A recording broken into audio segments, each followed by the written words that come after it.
Okay, we're going to talk about another way to solve quadratics, and we're going to do it by a method called completing the square. This is page 21 and through 23 in your notes packet if you look online on Schoology. And I've just written it out on paper so we have a little bit more room and we can jump around.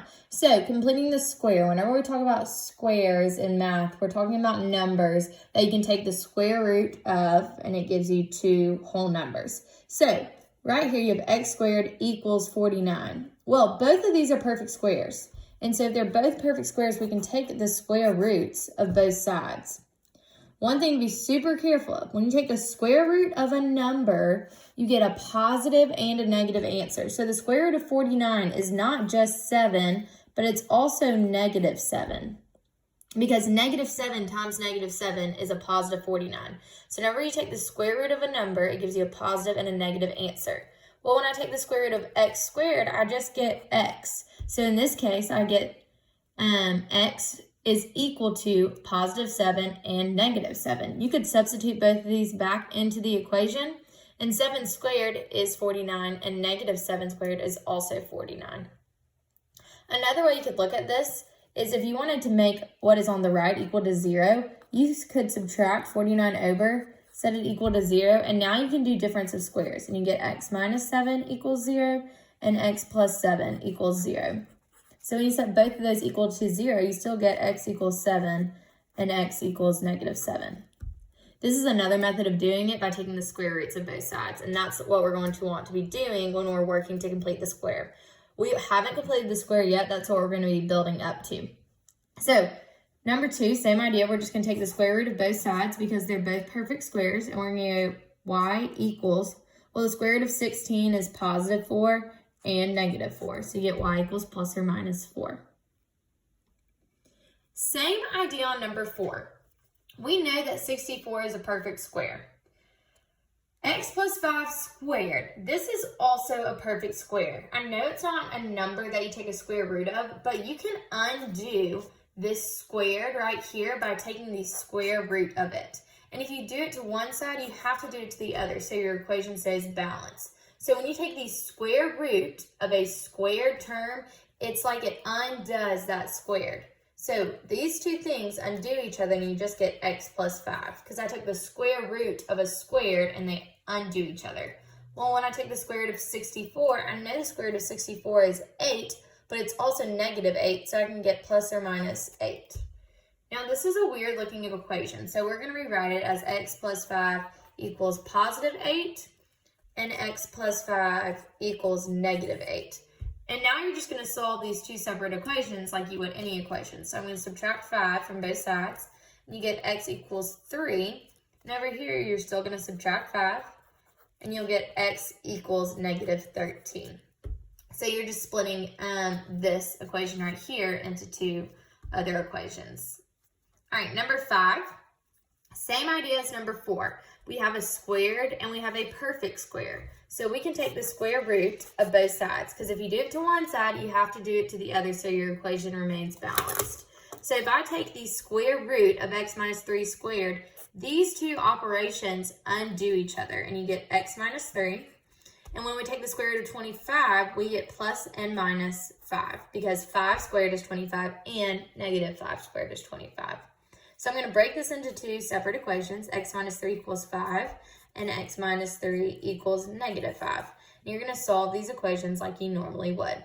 And you'll get x equals 8 and x equals negative 2. All right, so we've built a little bit each time. Same idea on number 8. We are going to build, and this is where we get into completing the square. We are going to want to break this down into its factorization. Do you notice how there's not an equal sign? I'm not trying to solve for x equals something. I'm just trying to get it to its factored form. So I'm trying to break it down.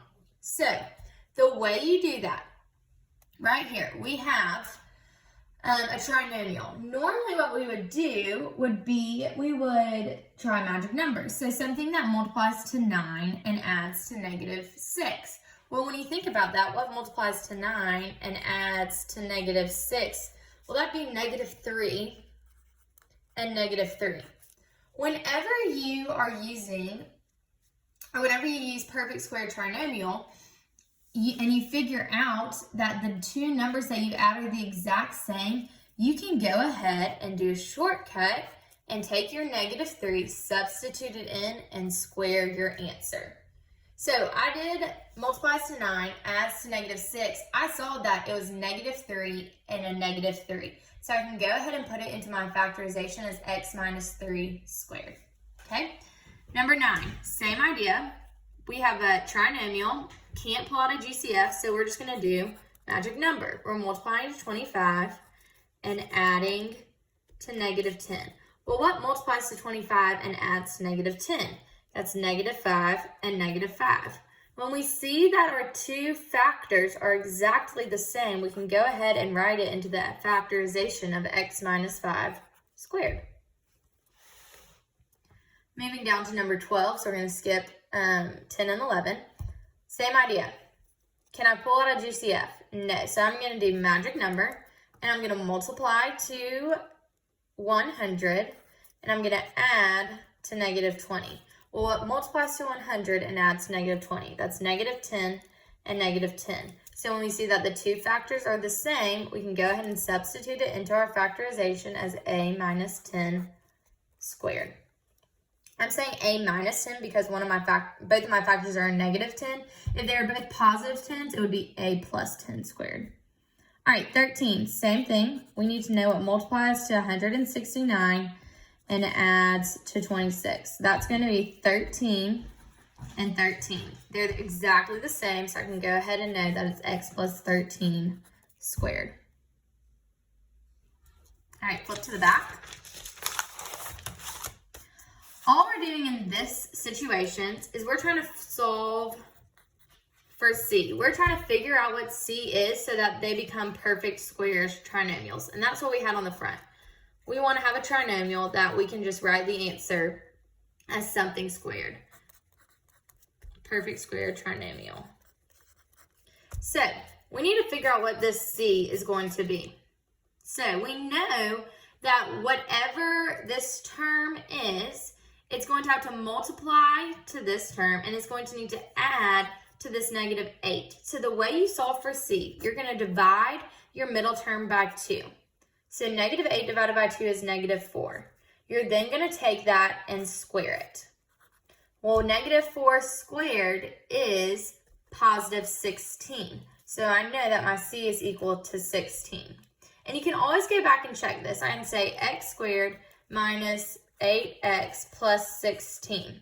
If I were to divide this by 2, or if I were to take the square root of this, I'd get negative plus and minus 4. And if I added that together, I would get a -8. For number 3, same idea. I'm going to divide my middle term by 2. 18 divided by 2 is 9. I'm going to square it, so I know C is equal to 81. So you're basically taking your B, that coefficient of B, dividing it by 2 and squaring it. So for number 14, I'm going to divide my B by 2. I'm going to get -12. I'm going to square it, and I'll know that C is equal to 144. A negative times a negative is a positive.